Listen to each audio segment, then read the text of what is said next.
Here's a preview of the top 3 things that could rock the markets on Friday. OPEC meeting gets underway. Members of the Organization of the Petroleum Exporting Countries and other major producers will meet Friday in Vienna to discuss the market impact of the production cut agreement and progress toward rebalancing supply and demand. The meeting comes amid growing investor optimism on a possible extension to the OPEC agreement to cut oil output.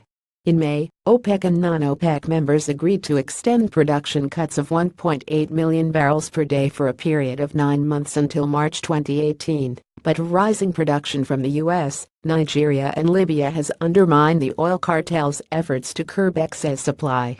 On the New York Mercantile Exchange, crude futures for November delivery fell 14 cents to settle at $50.55 a barrel.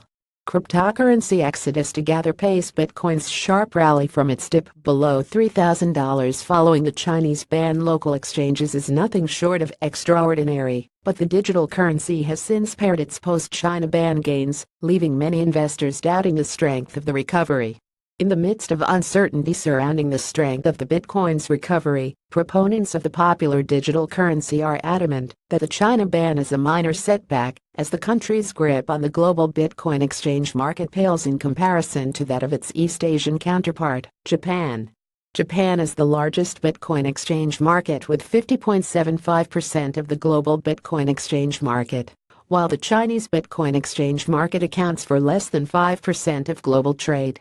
British Prime Minister Theresa May talks Brexit. British Prime Minister Theresa May is expected to deliver an update on Brexit negotiations on Friday. In the run-up to Mrs. May critical speech, however, negotiations between Britain's Brexit Secretary David Davis and the EU's negotiator Michel Barnier have since soured, with the latter urging Britain to start negotiating seriously.